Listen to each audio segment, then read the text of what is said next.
Seri 9 Bukek Xiansu. Kisah sepasang Raja Wali. Cerita, Ho Ping Hu. Audiobook, novel silat. Bab 4. Meja kursi beterbangan ditendangi 4 orang itu ketika mereka mengejar dan mengepung Tek Hoat. Pemuda ini tenang-tenang saja, bahkan timbul sifat kekanak-kanakannya yang hendak mengajak 4 orang pengeroyoknya main kucing-kucingan. Dia berlari ke sana kemari mengitari meja, dikejar dan dihadang 4 orang pengeroyoknya yang membacok atau menusuk setiap kali ada kesempatan.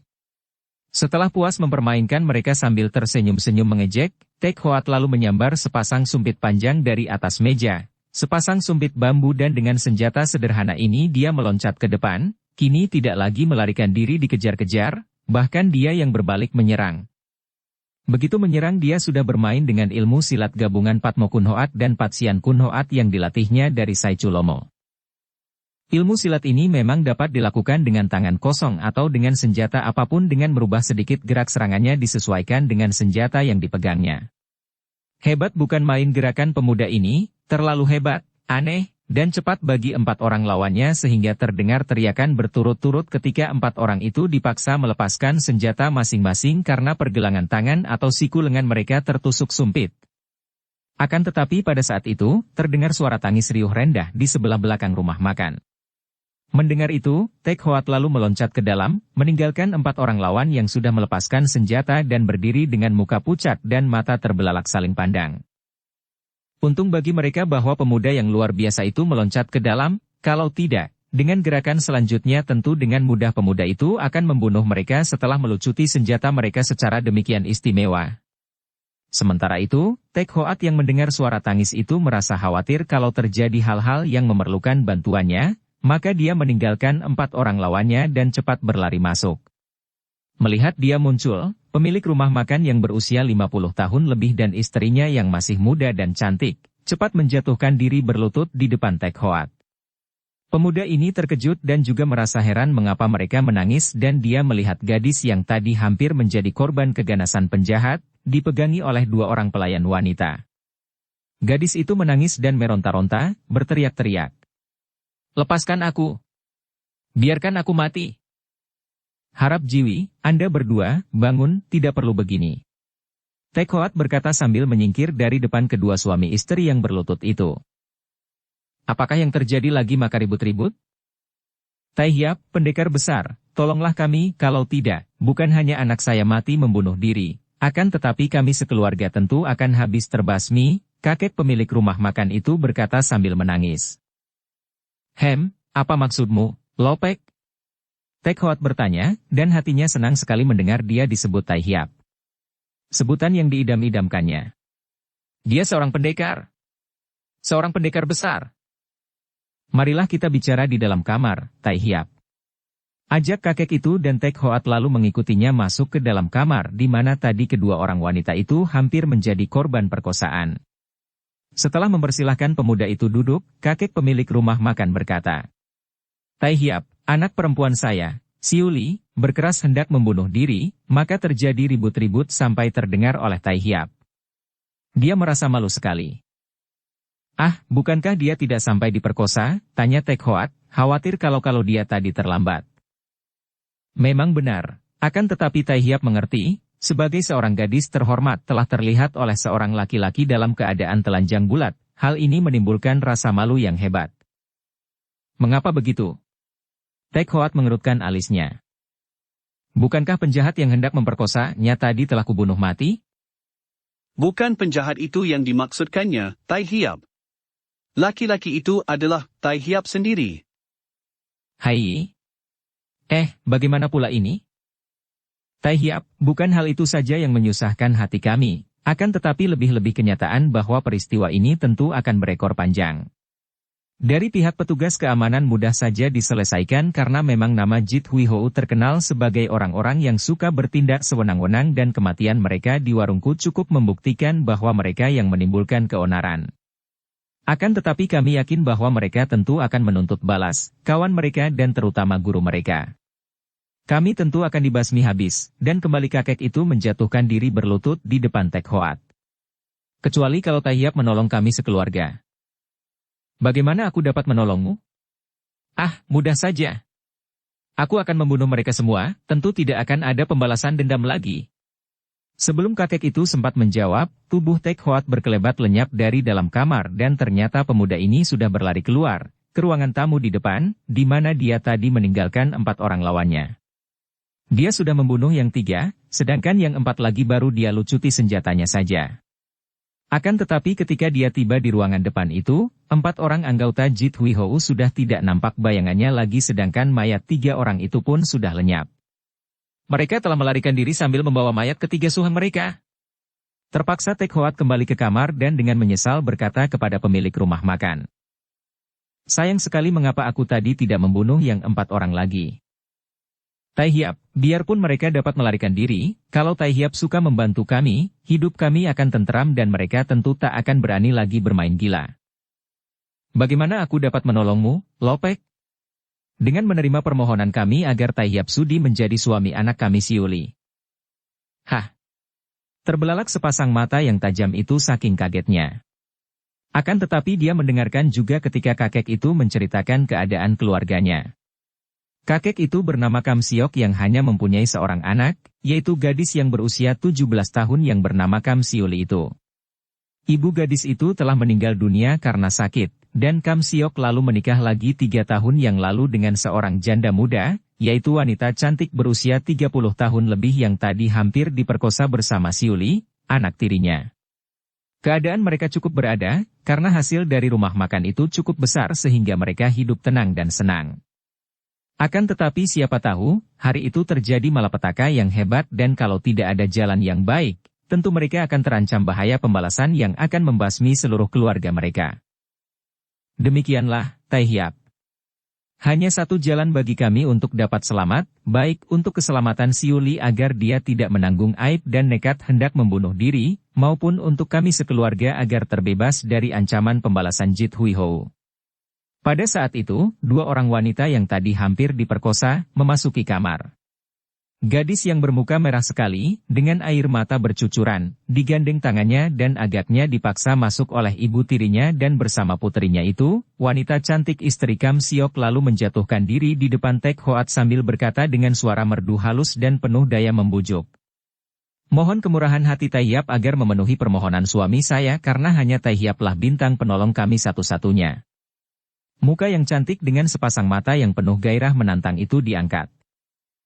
Tek Hoat diam-diam kagum dan harus memuji kecantikan wanita ini, matanya, hidungnya, bibirnya yang menantang, dan belahan dadanya yang tampak karena pakaiannya yang tadi dirobek penjahat masih belum dibetulkan sama sekali. Adapun gadis yang juga berlutut sambil menunduk itu cantik pula, dengan kulit leher yang putih halus. Sungguh pun kecantikannya tidak menggairahkan seperti kecantikan ibu tirinya, namun, Siuli tergolong darah yang cantik manis. Hati Tek Hoat tertarik, bukan hanya kepada wanita-wanita itu, terutama sekali mengingat akan kekayaan kakek Kam Siok. Dia memang sudah kehabisan uang dan dia butuh sekali uang banyak dan pakaian yang indah. Apa salahnya kalau dia menerima penawaran ini? Mulutnya tersenyum, senyum yang membuat wajahnya kelihatan makin tampan akan tetapi senyum yang sinis dan mengandung ejekan penuh rahasia. Dia mengangguk. Baiklah, demi keselamatan kalian sekeluarga, aku menerima usul kalian ini. Kakek Kam Siok girang bukan main, maju menubruk dan merangkul calon mantunya. Anak baik. Kian sendiri yang agaknya menurunkan engkau dari sorga untuk menolong kami. Kalau begitu, perayaan pernikahan dapat segera dipersiapkan. Siapakah nama orang tuamu dan di mana mereka tinggal? Siapa pula namamu? Hahaha, betapa lucunya. Seorang mertua tidak tahu nama mantunya. Tidak perlu repot-repot, Lopek. Aku seorang yang sebatang kara, tiada tempat tinggal tiada keluarga. Namaku Gak Bun Beng. Dapat dibayangkan betapa girangnya hati keluarga Kam Siok ketika Tek Hoat menerima permintaan mereka. Kam Siok merasa terlindung keluarganya, Kam Siuli merasa tertebus aibnya apalagi memperoleh suami yang amat tampan dan gagah perkasa, hal yang sama sekali tak pernah dimimpikan karena dia hanyalah anak seorang anak pemilik rumah makan. Dan ada orang yang diam-diam merasa girang sekali dan memandang hari depan penuh harapan. Orang ini adalah Lioksi, istri Kam Siok yang masih muda dan cantik. Dengan mata haus dia memandang pemuda calon mantu tirinya itu dan hatinya bergelora panas. Dia tentu saja tidak pernah memperoleh kepuasan batin dari suaminya yang 25 tahun lebih tua daripada dia dan dia memang mau menjadi istri pemilik rumah makan itu karena mengharapkan jaminan kecukupan dunia. Akan tetapi, diam-diam dalam waktu 3 tahun ini, hatinya menderita dan matanya selalu menyambar seperti mata burung elang melihat tikus gemuk setiap kali dia melihat seorang pria muda yang tampan. Dan betapapun hatinya merindu, kesempatan tidak mengizinkan sehingga selama ini dia seperti orang kehausan yang tak pernah mendapatkan kepuasan. Akan tetapi sekarang, kesempatan terbuka lebar di depan mata. Seorang pemuda tampan berada serumah dengan dia dan agaknya akan leluasalah dia mendekati pemuda itu, karena bukankah pria muda ini mantunya? Pesta pernikahan dilangsungkan meriah juga. Karena rumah makan itu sudah terkenal dan mempunyai banyak langganan, maka perkawinan antara putri pemilik rumah makan dengan Gak Bun Beng ini mendapat kunjungan banyak sekali tamu. Selain sebagai langganan, juga para tamu itu ingin sekali menyaksikan pemuda yang telah menggemparkan kota Shenyang, pemuda yang kabarnya telah merobohkan 7 orang Jit Hui Hou, bahkan membunuh 3 orang di antara mereka. Sebentar saja nama Gak Bun Beng terkenal di seluruh kota dan sekitarnya, dan lebih menggemparkan lagi ketika sisa Jit Hui Hou yang tinggal 4 orang itu kini tidak tampak lagi di Shenbun, sudah menghilang entah kemana. Diam-diam banyak orang yang merasa lega dan bersyukur kepada pemuda asing ini. Ketika sepasang mempelai dipertontonkan kepada umum, para tamu kagum sekali melihat Tek Hoat. Tak mereka sangka bahwa pemuda yang telah merobohkan Jit Hui Hou itu masih demikian muda. Seorang pemuda remaja yang luar biasa tampan dan gagahnya. Betapa untungnya Kam Siong memperoleh seorang anak mantu seperti itu, dan lebih untung lagi anak perawannya yang hampir diperkosa anggota Jit Hui Hou, tidak saja terbebas dari malapetaka pemerkosa, bahkan telah memperoleh seorang suami yang demikian gagah perkasa dan tampan.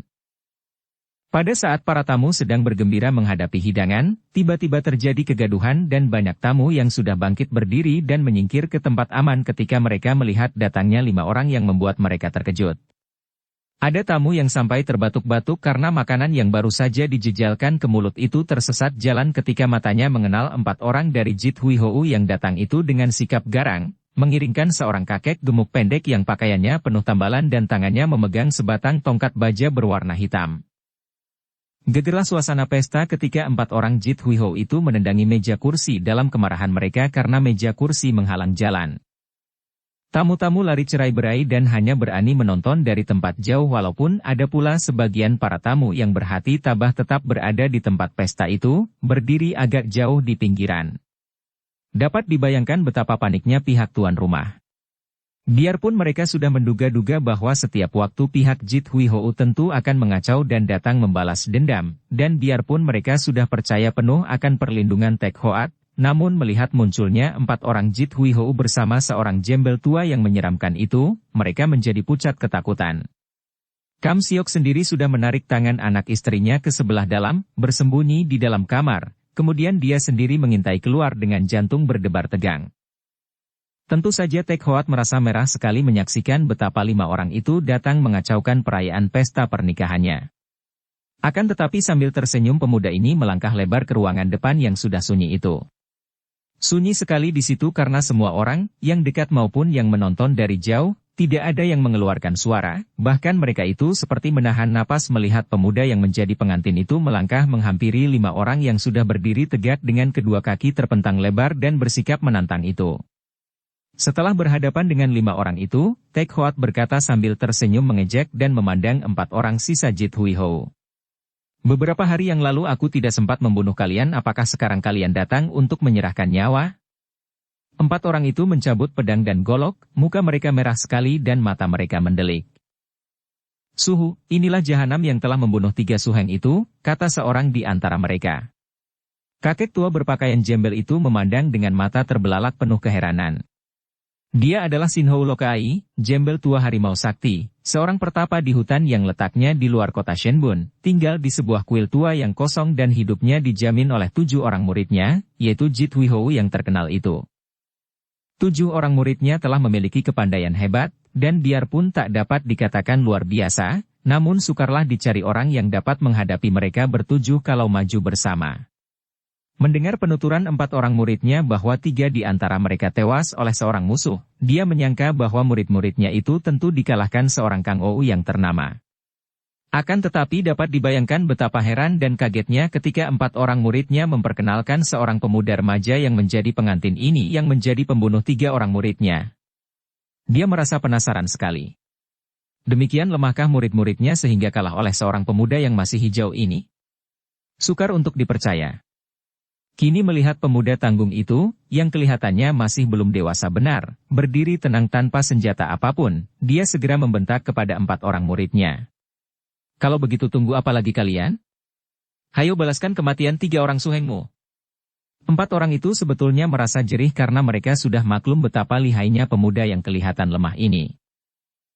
Akan tetapi karena suhu mereka yang memerintah, dan pula mereka mengandalkan suhu mereka yang tentu akan membantu mereka, maka begitu mendengar perintah ini mereka sudah menerjang maju dengan teriakan-teriakan garang. Senjata mereka berkelebat menyambar ke arah tubuh Tek Hoat. Pemuda ini biarpun mulutnya tersenyum, namun hatinya panas seperti dibakar saking marahnya. Melihat 2 batang pedang dan 2 batang golok menyambarnya, dia bergerak cepat sekali, tubuhnya lenyap menjadi bayangan yang menyelinap di antara sambaran sinar senjata lawan, tangan kakinya bergerak dan terdengar suara berkerontangan ketika 4 buah senjata itu terlepas dari tangan para pemegangnya yang terkena tamparan dan tendangan. Kemudian sebelum mereka sempat mundur dan sebelum kakek jembel itu sempat menolong murid-muridnya, Tek Hoat sudah berkelebat cepat sekali, jari-jari tangannya menyambar ke arah kepala dan berturut-turut terdengar pekik kengerian disusul robohnya 4 orang Jit Hui Ho itu. Mereka roboh dan berkelojotan sebentar lalu diam tak bergerak, mati dengan kepala berlubang karena tusukan 2 jari tangan Tek Hoat. Peristiwa ini terjadi dengan sedemikian cepatnya sehingga sukar diduga terlebih dulu. Sin Hou Lokai yang melihat 4 orang muridnya roboh dan tewas terbelalak kaget dan hampir dia tidak dapat menahan kemarahan dan kedukaan hatinya. Kini semua muridnya, ke-7 Jit Hui Ho telah tewas semua, dan kesemuanya dibunuh oleh pemuda yang luar biasa ini. Dia mengeluarkan gerengan seekor harimau, kemudian membentak. Bocah kejam! Siapakah namamu? Siapa pula gurumu? Mengakulah sebelum Sin Hou Lokai turun tangan membunuhmu. Tek Hoat tersenyum mengejek. Perlu apa menanyakan nama guruku? Aku bukanlah seorang pengecut macam murid-muridmu yang belum apa-apa sudah merengek dan minta bantuan gurunya. Namaku adalah Gak Bun Beng. Keparat sombong. Engkau telah berhutang 7 nyawa muridku, hari ini aku Sin Hou Lokai harus mengadu nyawa denganmu. Setelah berkata demikian, kakek jembel itu lalu menggerakkan tongkatnya dan menyerang. Karena dia tahu akan kelihayan pemuda itu, maka dia tidak sungkan-sungkan lagi menyerang seorang lawan yang masih begitu muda dan bertangan kosong, menggunakan tongkatnya yang ampuh. Melihat tongkat menyambar-nyambar dan berbunyi bercuitan, mengeluarkan angin yang berputaran, maklumlah Tek Hoat bahwa kepandaian kakek ini tidak boleh dipandang ringan. Dibandingkan dengan kakek ini, ternyata murid-muridnya hanyalah gentong kosong belaka. Tongkat yang butut itu ternyata terbuat daripada baja yang kuat dan berat. Dengan hati-hati sekali Tek Hoat melayani lawannya dengan ilmu silat yang dipelajarinya dari ibunya. Tubuhnya gesit sekali ketika mengelak ke sana-sini, kadang-kadang meloncat kalau tongkat lawan menyambar dari pinggang ke bawah dengan lompatan yang ringan dan tinggi. Hai, kau murid Butong Pai. Kakek itu menahan tongkatnya dan membentak. Akan tetapi Tek Hoat tidak menjawab, bahkan menggunakan kesempatan itu untuk tiba-tiba menubruk ke depan, mainkan ilmu silatnya yang amat aneh dan ampuh, yang dilatihnya dari Sai Culomo. Melihat pemuda itu menerjangnya, kakek jembel itu cepat mengelak lalu memutar tongkatnya. Akan tetapi berkali-kali dia berteriak kaget karena hampir saja tubuhnya kena dihantam lawan yang memainkan ilmu silat amat aneh. Ilmu silat pemuda itu dasarnya seperti Pat Kua Kun, akan tetapi jauh berbeda, terisi penuh tipu muslihat dan keganasan, namun mengandung tenaga yang amat kuat. Itulah ilmu silat gabungan Pat Sian Sin Kun dan Pat Mo Sin Kun, sedangkan hawa pukulan yang keluar dari kedua telapak tangannya amat panas. Sekali ini, Sin Hou Lokai benar-benar terkejut dan tidak dapat dia mengenal lagi ilmu silat yang dimainkan Tek Hoat. Kalau tadi, ketika pemuda itu menggunakan ilmu silat yang dia kenal sebagai ilmu silat Butong Pai, dia dapat mendesak.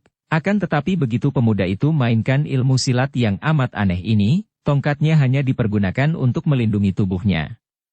Dia merasa seolah-olah pemuda itu telah berubah menjadi 8 orang yang menyerangnya dari 8 penjuru. Kakek itu makin kaget dan penasaran, akan tetapi dia harus melindungi tubuhnya dari hantaman-hantaman yang disertai hawa panas membara yang keluar dari kedua telapak tangan pemuda itu. Maka dia lalu memutar tongkatnya yang berat sehingga tongkat itu berubah menjadi segulung sinar hitam yang menyelimuti tubuhnya. Tek Hoat juga merasa penasaran. Pemuda ini terlalu mengandalkan dirinya sendiri, terlalu percaya bahwa dia akan sanggup mengalahkan lawannya yang manapun juga. Apalagi setelah dia menjadi murid Sai Chulomo selama 2 tahun. Kini mampu mengalahkan kakek jembel itu biarpun mereka sudah bertanding selama 100 jurus, dia merasa penasaran bukan main. Akan tetapi dia tetap keras kepala, tidak mau menggunakan senjata. Dia harus mampu mengalahkan kakek itu dengan tangan kosong saja. Mampuslah. Tiba-tiba kakek itu membentak dan tiba-tiba tangan kirinya bergerak. Cuat-cuat kerat, 3 sinar putih menyambar ke arah tubuh Tek Hoat. Pemuda ini cepat mengelak dari serangan piau, senjata runcing yang dilontarkan, akan tetapi tiba-tiba kakinya tersandung bangku dan dia terguling roboh. Tentu saja Shinho Ulokai menjadi girang sekali. Cepat dia menubruk ke depan dan tongkatnya dihantamkan sekuat tenaganya ke arah kepala lawannya. Ciut, pelak. Tongkat menyambar turun dan cepat bagaikan kilat Tek Hoat sudah meloncat ke atas. Kiranya dia tadi hanya pura-pura jatuh untuk memancing perhatian lawan. Ketika melihat lawannya menghantamkan tongkat ke atas kepalanya, Tek Hoat meloncat dan menangkap tongkat itu di tengah-tengah dengan tangan kiri, sedangkan tangan kanannya menampar ke arah tangan lawan yang masih memegang tongkat. Kakek itu mengeluh dan terpaksa membiarkan tongkatnya terampas oleh Tek Hoat yang telah membetotnya sambil mengerahkan tenaga. Tentu saja kakek itu tidak dapat mempertahankan tamparan Tek Hoat yang dilakukan dengan pengerahan sinkang yang amat panas, sinkang yang dilatihnya di bawah bimbingan Sai Chulomo. Kini Tek Hoat berdiri tegak setelah tadi meloncat ke belakang sambil membawa tongkat rampasannya. Adapun kakek itu telah bersiap untuk bertanding mati-matian, matanya menjadi merah dan mulutnya seolah-olah mengeluarkan uap panas. Haha, tongkatmu ini tidak ada gunanya, Shinho Ulokai. Sambil berkata demikian, pemuda itu menekuk-nekuk tongkat baja yang kuat itu dengan kedua tangannya dan tongkat itu tertekuk sampai bengkok-bengkok seperti ular. Dengan senyum mengejek pemuda itu melemparkan tongkat itu ke atas lantai kemudian melangkah maju menghampiri lawannya. Pucatlah wajah kakek itu. Dia maklum bahwa biarpun lawannya masih muda sekali, namun ternyata memiliki ilmu kepandaian yang amat tinggi dan memiliki tenaga sinkang yang amat kuat. Dia tahu bahwa dia bukanlah tandingan pemuda ini, akan tetapi setelah pemuda itu membunuh semua muridnya, setelah pemuda itu begitu menghina dan memandang rendah kepadanya, tentu saja dia merasa lebih baik mati daripada mundur. Dia mengeluarkan pekik melengking penuh kemarahan, tubuhnya meloncat ke atas dan menubruk seperti seekor harimau. Memang kakek ini terkenal lihai dengan ilmu silat harimau sehingga julukannya Harimau Sakti, bahkan ketujuh orang muridnya yang tewas itu pun terkenal dengan julukan 7 harimau terbang. Lawan yang ditubruk oleh jurus paling ampuh dari ilmu silatnya ini tentu akan menjadi panik, dan gerakan menubruk ini banyak sekali perkembangannya. Akan tetapi Tek Hoat yang kini sudah merasa yakin bahwa tenaganya masih lebih kuat daripada kakek itu, memandang rendah serangan ini dan dia bahkan menyambut serangan lawan dan siap mengadu tenaga. Maka ketika kakek itu menubruk, dengan kedua tangan dikembangkan dan jari-jari tangan terbuka seperti cakar harimau, Tek Hoat juga mengembangkan kedua lengannya dan menerima kedua tangan lawan itu dengan tangannya sendiri. Plak! Plak!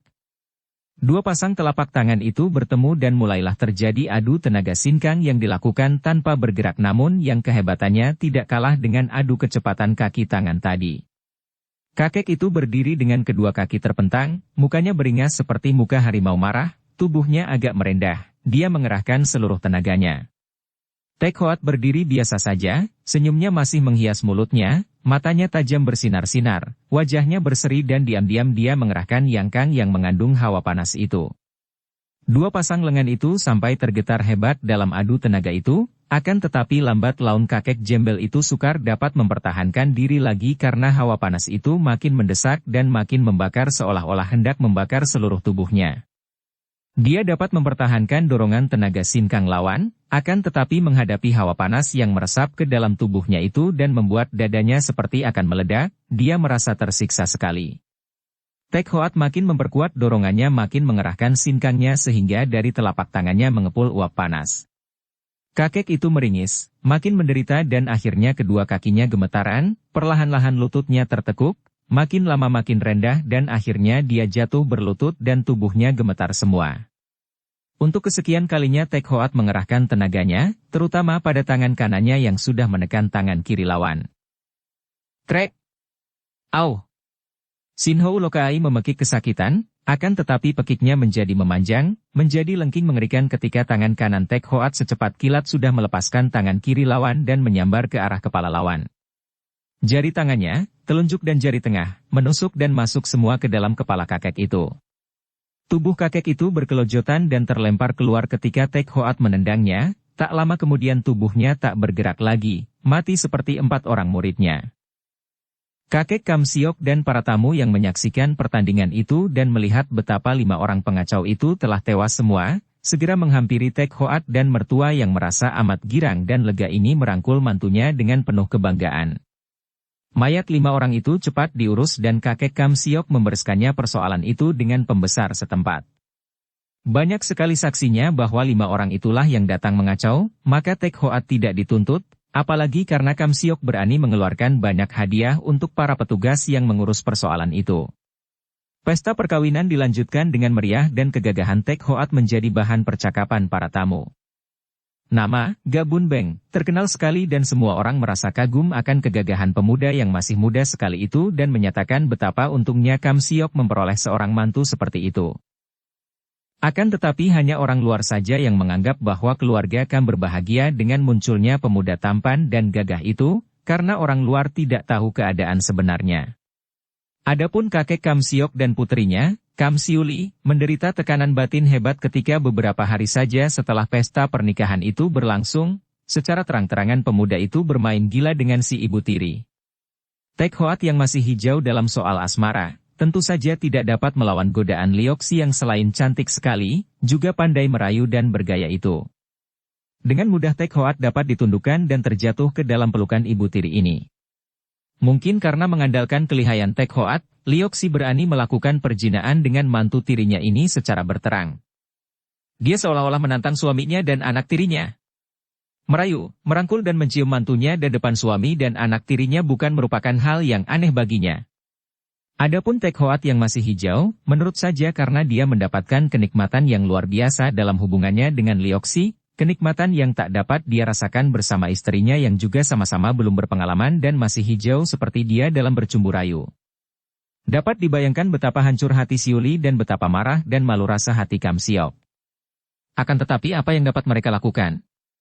Mereka berhutang budi, bahkan berhutang nyawa kepada Ga Bun Beng, dan mereka takut sekali kepada pemuda ini. Ayah dan anak ini hanya dapat bertangis-tangisan jika mereka berdua saja, menyesali nasib mereka yang sangat buruk. Sedangkan Tek Hoat hampir selalu berada di dalam kamar Lioxi, bermain-main dan bersenda gurau sebebas-bebasnya, siang malam. Barulah terjadi geger bagi orang-orang di luar rumah makan itu ketika sebulan kemudian setelah pesta pernikahan yang menghebohkan itu, terjadi ribut-ribut di rumah makan dan semua orang terkejut ketika mendengar bahwa kakek Kam Siok dan putrinya, Kam Siuli si pengantin baru, tahu-tahu telah kedapatan mati di dalam kamarnya dengan kepala berlubang bekas tusukan jari tangan. Pada malam itu, si pengantin pria yang gagah perkasa itu kebetulan sedang pergi keluar kota. Ketika Tek Hoat pada pagi harinya datang dan menyaksikan istrinya dan ayah mertuanya sudah tewas dan dirubung para tetangga, dia marah sekali, memaki-maki dan menantang-nantang. "Jahanam keparat," teriaknya nyaring. "Ini tentu perbuatan teman-teman Jit Hui Ho. Pengecut benar. Mengapa membunuh orang yang tak bersalah dan lemah? Kalau memang berani, hayo datang dan lawanlah aku." Semua orang membenarkan dugaan pemuda ini bahwa pembunuhnya tentulah kawan-kawan dari Jit Hui Ho yang membalas dendam, maka mereka diam-diam merasa kasihan kepada pemuda yang mengagumkan hati mereka itu. Demikianlah pendapat orang luar. Akan tetapi di sebelah dalam rumah itu, Tek Hoat dan Lioxi tertawa-tawa merayakan kemenangan mereka dan Tek Hoat membiarkan dirinya tenggelam dalam pelukan kekasihnya yang pandai merayu. Pembunuhan itu tentu saja dilakukan oleh Tek Hoat sendiri atas bujukan Lioxi dan semua harta benda peninggalan Kam Siok tentu jatuh ke tangan mereka. Akan tetapi, kemesraan di antara mereka berdua tidak dapat bertahan lama. Tek Hoat suka kepada Lioxi yang cantik genit itu hanya karena dorongan nafsu yang dibangkitkan oleh Lioxi yang pandai merayu. Setelah nafsu berakhir terlampiaskan, yang muncul hanya kebosanan dan kemuakan. Demikian pula dengan Tek Hoat, pemuda hijau yang salah didik ini. Dia mulai merasa bosan dan sebulan kemudian, seringkali dia keluar rumah, bahkan bermalam di kota lain. Jiwa perantauannya timbul kembali dan dia mulai tidak kerasan berada di rumah makan itu. Hal ini tentu saja mengecewakan hati Lioxi, juga membuatnya sengsara. Wanita yang haus cinta ini mana mungkin disuruh melewatkan malam-malam sunyi dan sendirian saja? Mulailah dia mengerlingkan matanya yang bagus itu kepada seorang pemuda tetangga, yang biarpun tidak setampan Tek Hoat, namun memiliki tubuh tinggi besar sehingga cukup membangkitkan gairahnya. Akhirnya, apabila Tek Hoat tidak bermalam di rumah, Lioxi berhasil memikat pemuda itu memasuki kamarnya di mana dia memuaskan semua kehausannya. Pada suatu malam, tidak seperti biasanya, Tek Hoat pulang dan pemuda ini memasuki rumah melalui genteng. Ketika dia mendorong daun pintu kamar Lioxi, dia melihat Lioxi dan pemuda tinggi besar itu di atas pembaringan. Tanpa memberi kesempatan kepada mereka untuk mengeluarkan suara, 2 kali tangannya menyambar dan 2 tubuh yang telanjang itu berkelojotan sebentar, kemudian diam dan mati dengan kepala berlubang bekas tusukan jari tangan. Diam-diam Tek Hoat mengumpulkan semua perhiasan Lioxi dan semua uang emas dan perak peninggalan kakek Kam, dibuntal dengan bungkusnya, kemudian menjelang pagi dia melompat ke atas genteng sambil mengerahkan kaikangnya berteriak keras. "Pembunuh! Hendak lari kemana kau?" Dan dia berkali-kali berteriak, "Pembunuh!" Sampai para tetangga terkejut dan keluar. Setelah semua tetangga masuk dan melihat tubuh Lioxi dan si pemuda tinggi besar yang mereka kenal adalah pemuda tetangga terkapar di atas pembaringan dalam keadaan telanjang bulat dan mati dengan kepala berlubang, mereka terkejut sekali dan keadaan kembali menjadi geger. Tek Hoat lalu menceritakan betapa malam itu dia tidur nyenyak, dan bahwa dia tahu ibu mertuanya sedang kedatangan kekasihnya akan tetapi dia tidak berani mencampurinya. Kemudian dia terbangun oleh suara ribut, ketika dia meloncat dan naik ke atas genteng, dia melihat berkelebatnya bayangan yang gesit sekali. Dia berusaha mengejar akan tetapi bayangannya ditelan kegelapan malam. Dia lihai sekali, demikian dia menyambung. Tentu dialah orangnya yang telah membunuh istriku, dan yang sekarang kembali datang membunuh ibu mertua dan kekasihnya. Berdebah dia. Aku akan mencarinya sampai dapat. Aku tidak akan kembali ke sini sebelum aku dapat membunuh penjahat itu. Demikian Tek Hoat mengakhiri sandiwaranya, kemudian dia menyerahkan rumah yang harta bendanya telah dikuras itu kepada tetangga di sebelah. Setelah itu, pergilah Tek Hoat membawa buntalan pakaian dan harta benda yang lumayan banyaknya. Semua orang merasa kasihan kepada pemuda perkasa ini, dan nama Gak Bun Beng menjadi kenangan mereka di kota itu. Akan tetapi, banyak di antara para tetangga yang mulai merasa curiga kepada pemuda itu. Mengapa pembunuhan selalu terjadi tanpa setahu pemuda itu? Dan mengapa pula para kawan Jit Wi Hou yang semua terbunuh oleh pemuda itu membalas sakit hatinya kepada keluarga Kam, bukan kepada si pemuda? Dan semua yang tewas itu berlubang kepalanya. Mereka teringat betapa mayat 5 orang yang mengacau pesta pernikahan dahulu itu, si kakek Jembel bersama 4 orang Jit Wi Hou juga mati dengan kepala berlubang. Dan si tetangga yang diserahi rumah makan, mendapatkan kenyataan bahwa rumah makan itu hanya tinggal perabotnya saja. Semua harta benda yang berharga telah lenyap. Kembali gegerlah kota Shenyang. Berita tentang kenyataan-kenyataan itu cepat tersebar luas dan timbullah dugaan bahwa si pembunuh keluarga Kam itu tentu bukan lain pemuda Gak Bun Beng itu sendiri. Apalagi setelah terdapat kenyataan bahwa pemuda itu tidak pernah kembali lagi ke Shenyang, terkenalah nama Gak Bun Beng. Kini bukan sebagai pemuda mantu Kam Siok yang gagah perkasa, melainkan sebagai seorang pemuda kejam dan jahat. Dan dugaan ini diperkuat dengan adanya berita yang memasuki kota Shenyang melalui para pendatang bahwa di dunia Kang Ou kini muncul seorang penjahat muda yang terkenal dengan julukan si Jari Maut. Sementara itu, Tek Hoat yang dihebohkan di kota Shenyang dan Shenbun dengan nama Gak Bun Beng, telah meninggalkan kota itu dengan hati lega. Dia telah terbebas dari ikatan yang amat tidak menyenangkan dan amat membosankan hatinya.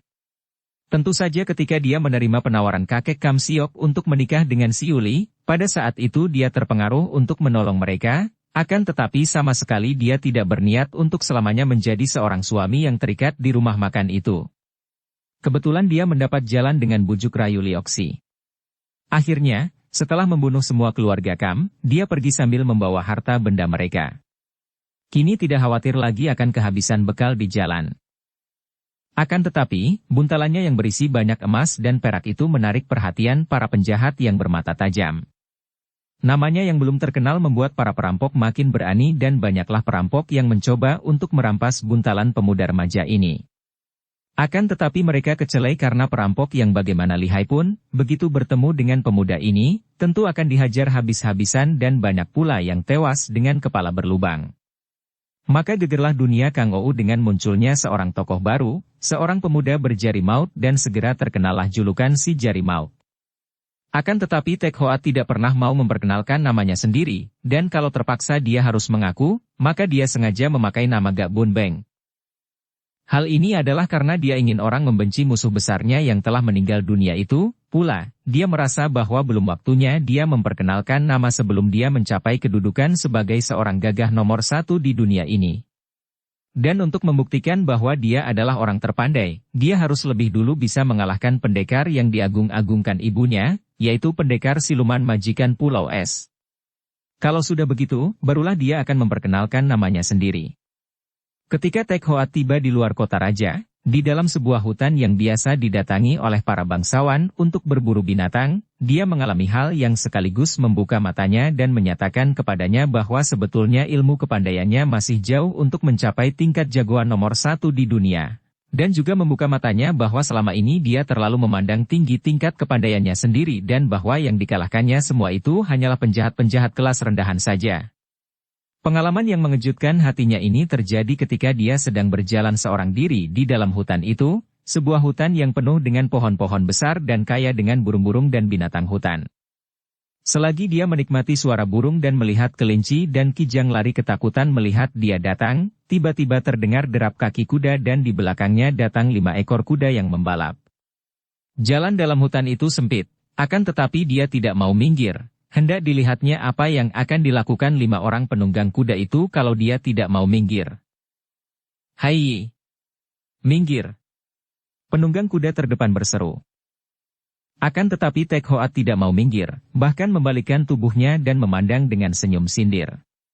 Penunggang kuda terdepan sudah tiba dekat dan mendadak orang itu, seorang berpakaian perwira yang berwajah tampan bertubuh tegap, mengulurkan tubuhnya dari atas kuda ke arah Tek Hoat dan tahu-tahu tubuh Tek Hoat sudah ditangkap dan diangkatnya tinggi-tinggi tanpa pemuda ini dapat mengelak lagi. Bocah, apakah kau sudah bosan hidup maka tidak mau minggir? Bentak perwira itu sambil melemparkan tubuh Tek Hoat ke samping. Tubuh Tek Hoat meluncur dan anehnya, tanpa dia mengerahkan ginkangnya, tubuhnya melayang perlahan dan tiba di atas tanah dalam keadaan berdiri. Dia cepat memandang dan mengikuti 5 orang penunggang kuda itu dengan mata terbelalak. Tahulah dia bahwa perwira itu selain bertenaga besar juga memiliki kepandaian hebat. Dia menjadi penasaran sekali. Masa dia kalah oleh orang itu? Dengan hati penasaran dan ingin sekali mencoba kepandaiannya melawan orang tadi, Tek Hoat lalu berlari mengejar ke dalam hutan. Tak lama kemudian dia melihat 5 orang penunggang kuda itu di tengah hutan. Mereka sudah turun dari kuda dan binatang tunggangan mereka sedang makan rumput, sedangkan mereka sendiri duduk di bawah pohon, menghapus keringat dan memandang kepada seorang wanita yang masih duduk di atas kudanya, seorang wanita yang amat cantik dan berpakaian amat indah. Tek Hoat menyelinap dan bersembunyi, memandang dengan mata kagum. Wanita itu sebaya ibunya, akan tetapi bukan main cantiknya dan bukan main mewah dan indah pakaiannya. Kudanya pun merupakan kuda yang tinggi besar dan kuat, dan wanita itu tiada hentinya memandang ke depan. Ketika Tek Hoat memandang pula, dia hampir berteriak saking kagetnya. Di depan wanita itu kelihatan seekor harimau yang besar sedang bersiap-siap untuk menubruk. Kuda tunggangan wanita itu kelihatan gelisah sekali, dan 5 ekor kuda lain yang tadinya makan rumput juga mulai gelisah ketika harimau besar itu muncul. Namun, 5 orang laki-laki yang duduk di bawah pohon kelihatan tenang-tenang saja memandangi wanita itu, sedangkan wanita cantik itu sendiri juga duduk di atas punggung kudanya dengan tenang, tangannya memainkan sehelai sabuk sutra putih. Melihat wanita itu bertangan kosong, tidak membawa panah atau pedang, timbul kekhawatiran di hati Tek Hoat. Dia sendiri pun tidak bersenjata dan selamanya belum pernah melihat harimau, apalagi melawannya. Akan tetapi karena melihat binatang itu hanya seperti seekor kucing besar, dia tidak takut dan dia ingin sekali memamerkan ilmu kepandaiannya kepada 5 orang laki-laki itu, terutama sekali kepada perwira tampan gagah yang tadi melemparnya. Maka tanpa berpikir panjang lagi, dia sudah meloncat dengan tubuh ringan sekali, melayang ke depan wanita itu, menghadapi harimau yang kelihatannya terkejut melihat ada orang terbang turun di depannya. Harimau itu menggereng dan Tek Hoat sudah siap melawan mati-matian, sungguh pun kini dia baru tahu bahwa harimau itu kelihatan berbahaya dengan mulut penuh taring. "Bocah lancang! Mundurlah kau!" Terdengar bentakan halus dan tiba-tiba Tek Hoat merasa pinggangnya seperti dirangkul orang dan tahu-tahu tubuhnya sudah melayang ke atas. Biarpun dia berusaha mengerahkan tenaga, namun sia-sia belaka dan alangkah heran dan kagetnya ketika dia mendapat kenyataan bahwa pinggangnya terbelit ujung sabuk sutera putih. Hampir dia tidak dapat percaya bahwa ada orang, apalagi hanya seorang wanita, dapat menggunakan sabuk sutera untuk memaksanya pergi, membuat tubuhnya melayang dan menurunkan tubuhnya ke atas tanah seolah-olah sabuk itu bernyawa dan amat kuatnya. Dengan penasaran dia ingin meloncat maju, akan tetapi tiba-tiba lengannya dipegang orang dari belakang, pegangan yang kuat bukan main sehingga usahanya untuk merenggutnya lepas sia-sia belaka. Ketika dia menoleh, orang itu adalah panglima yang tadi melemparnya. Kini tampak betapa pakaian orang ini juga mewah dan indah, pakaian seorang panglima atau perwira tinggi yang berwibawa dan bermata tajam. "Sabarlah, orang muda, dan lihat betapa ganasnya harimau itu." Terdengar gerengan hebat sehingga bumi yang di bawah kakinya tergetar. Tek Hoat cepat memandang ke arah harimau dan melihat harimau itu meloncat tinggi sekali, menerkam ke arah wanita yang masih duduk tenang di atas punggung kudanya. Kudanya meronta dan meringkik, akan tetapi anehnya kuda itu tidak mampu bergerak karena sesungguhnya tubuhnya telah dijepit keras oleh kedua kaki wanita itu sehingga tak mampu berkutik. Ketika tubuh wanita itu melayang di udara, wanita tadi menggerakkan tangan dan sinar putih panjang menyambar ke depan. Itulah sabuk sutera putih yang telah menyambut datangnya terkaman harimau. Ujung sabuk itu seperti seekor ular hidup melibat perut harimau dan membanting ke bawah. Bres! Tubuh harimau terguling-guling sampai mendekati seorang di antara pengawal yang duduk di bawah pohon. Pengawal itu bangkit berdiri dan menusukkan tombaknya. Harimau yang besar itu mengangkat kakinya menangkis atau mencengkeram ke arah tombak. Krek! Tombak itu patah-patah. "Hati-hati, mundur!" Wanita itu berseru lagi dan kembali sabuk suteranya melayang dan menangkap pinggang harimau yang kini hendak menyerang pengawal itu, mengangkat tubuh harimau ke atas dan membantingnya lagi. Akan tetapi bantingan-bantingan keras itu ternyata hanya membuat binatang itu marah, sama sekali tidak melumpuhkannya. Melihat ini, mengertilah Tek Hoat bahwa binatang itu memang hebat dan ganas sekali, kuat dan kebal. Setelah 5 kali wanita itu mengenakan ujung sabuk suteranya membanting dan binatang itu masih tetap bangkit dan melawan lebih ganas, agaknya dia menjadi marah dan penasaran sekali. Tangan kirinya bergerak dan sinar emas menyambar ke arah harimau, tercium bau harum ketika senjata jarum-jarum halus itu menyambar. Harimau meraung dan berloncat-loncatan aneh ke atas, kemudian roboh dan berkelojotan. "Bunuh dia!" Wanita itu berkata dan 4 orang pengawal melompat maju, lalu menggunakan tombak mereka untuk membunuh harimau yang sudah sekarat itu. Tek Hoat kini maklum bahwa dia bertemu dengan orang-orang pandai, terutama sekali wanita cantik dan panglima ini. Maka dia lalu merenggutkan lengannya terlepas dan berjalan pergi dari tempat itu. Sesosok bayangan yang berkelebat cepat mengejutkannya dan ketika dia melihat bahwa wanita cantik itu seperti terbang saja sudah berada di depannya, dia mengira bahwa dia tentu akan ditegur atau mendapatkan marah. Maka dia mendahului wanita itu dan memukul. "Hei!" Wanita itu berseru, menggunakan tangan kirinya menyampok pukulan Tek Hoat yang dilakukan dengan pengerahan sinkang karena dia maklum akan kelihayan wanita itu. Plak! Tek Hoat terpelanting dan dia hampir menjerit. Lengannya yang ditangkis oleh telapak tangan halus itu terasa sakit bukan main. Dia tahu bahwa dia bukanlah lawan wanita itu, maka dia lalu membalikkan tubuhnya dan lari dari tempat itu dengan hati kecewa dan terpukul hebat. Dia mengagulkan kepandaiannya dan ternyata menghadapi seorang wanita saja dia tidak mampu menang. Dengan kepandaiannya serendah itu dia hendak mencari dan menantang pendekar siluman. Betapa memalukan. "Hei, bocah lancang. Tunggu." Terdengar Panglima itu berseru. Biarlah, anak-anak yang mempunyai sedikit kepandaian, memang biasanya keras kepala dan sombong, terdengar wanita itu mencegah. Tek Hoat berlari makin kencang. Hatinya panas sekali, panas dan kecewa. Dia kelihatan seperti seorang yang lemah menghadapi Panglima dan wanita cantik ini. Dia dikatakan kanak-kanak yang mempunyai sedikit kepandaian. Anak-anak yang sombong dan keras kepala. Dia mengepal tinjunya. Dia harus belajar lagi. Dia harus mengumpulkan ilmu-ilmu yang tinggi. Dia harus menjadi jago nomor 1 di dunia agar tidak akan ada yang memandang rendah lagi. Tentu saja dia sama sekali tidak pernah mimpi bahwa dia baru saja bertemu dengan seorang putri dari pendekar siluman. Putri itu adalah Putri Milana yang sedang berburu binatang di hutan itu, bersama suaminya, Panglima Han Waikong dan 4 orang pengawal mereka. Ilmu kepandaian Panglima Han Waikong memang tinggi, maka tentu saja Tek Hoat bukan tandingannya, apalagi kepandaian Putri Milana. Seperti telah diceritakan, Putri Milana telah menikah dengan Panglima Han Waikong.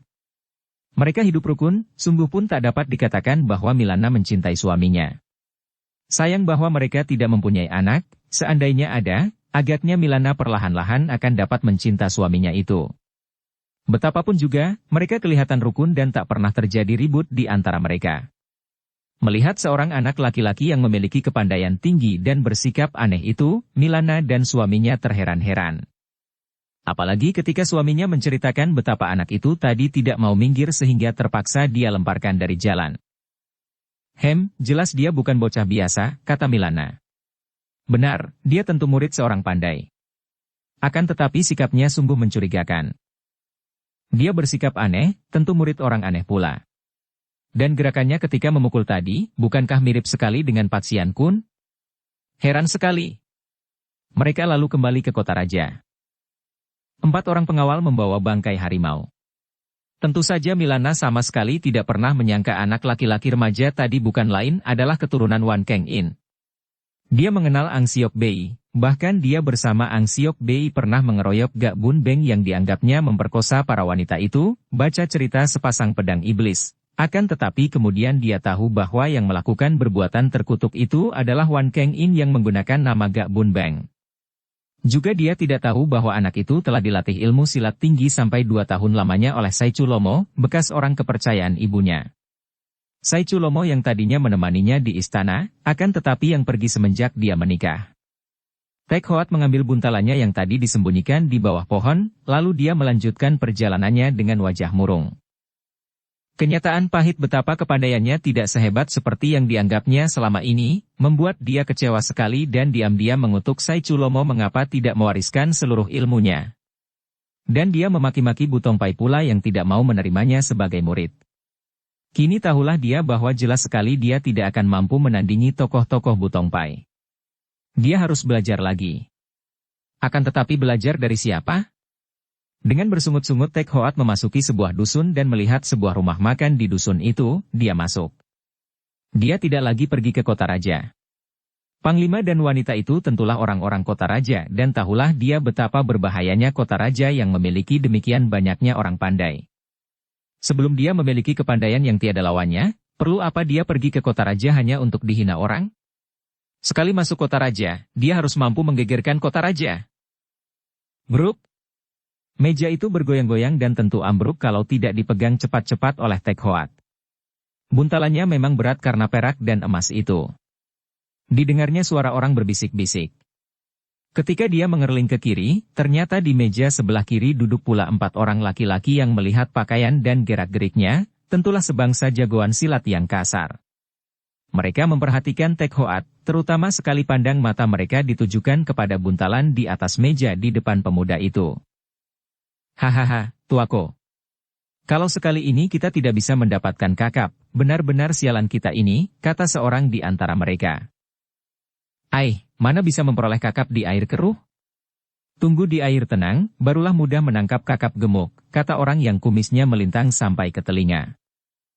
Tuako, air di sini pun cukup tenang. Ulah siapa sih yang berani membikin keruh? Kakap tinggal tangkap saja, apa sukarnya? Kau benar juga, baik kita melihat gelagat, hahaha, kata si kumis panjang sambil tertawa dan minum araknya. Tek Hoat diam saja karena memang tidak mengerti apa yang mereka bicarakan, tidak tahu bahwa mereka itu membicarakan dia yang dianggap kakap karena memiliki buntalan berat. Mata empat orang itu amat tajam, dapat menduga dengan tepat bahwa isi buntalan itu tentu emas. Dengan tenang Tek Hoat minta kuaci dari pelayan dan memesan makanan. Sambil menanti masakan, dia makan kuaci tanpa mempedulikan sedikit pun kepada empat orang itu. Hatinya sedang kesal, wajahnya murung. "Hai, orang muda. Mengapa engkau duduk sendirian saja? Marilah duduk bersama kami." Tiba-tiba seorang di antara mereka menegur Tek Hoat. Karena di rumah makan tidak ada orang lain, tahulah Tek Hoat bahwa dia yang ditegur, akan tetapi dia hanya melirik dan tidak menjawab, senyumnya amat mengejek. "Hei, orang muda.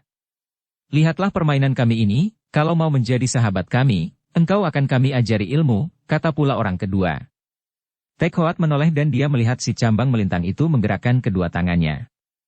Terdengar angin bersiutan dan tampak sinar hitam meluncur ke atas dan 5 batang senjata rahasia berbentuk paku telah menancap berturut-turut di atas balok melintang, berjajar seperti diatur saja. "Bagaimana? Bagus, bukan? Kalau ditujukan kepada lawan, sekarang juga sudah 5 orang lawan roboh binasa." Hahaha. Pemimpin rombongan 4 orang kasar itu tertawa dengan lagak sombong. Tek Hoat mendengus dan membuang muka dengan hati jemu menyaksikan kesombongan orang. Kepandaian seperti itu saja disombongkan, pikirnya. Betapa banyak manusia yang mengagulkan kepandaian sendiri, tidak tahu bahwa kepandaiannya itu sebetulnya bukan apa-apa, seperti yang pernah dia sendiri lakukan pula. Melihat sikap Tek Hoat, si kumis panjang menjadi marah. Tangan kirinya bergerak dan sebatang paku meluncur ke arah buntalan di atas meja Tek Hoat. Wir, trak. Paku itu menembus buntalan dan mengenai potongan emas yang berada di sebelah dalam. Tek Hoat terkejut dan ketika dia menoleh, 4 orang itu tertawa-tawa.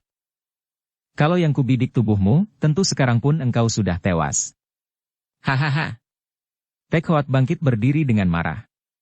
4 orang itu tertawa makin bergelak karena menganggap gerak-gerik pemuda itu lucu. Dengan tenang Tek Hoat mencabut paku yang menancap di buntalannya. 4 orang itu masih tertawa akan tetapi tiba-tiba suara mereka terhenti dan mata mereka terbelalak ketika melihat betapa jari-jari tangan pemuda remaja itu mematah-matahkan paku seperti orang mematah-matahkan sebatang lidi saja.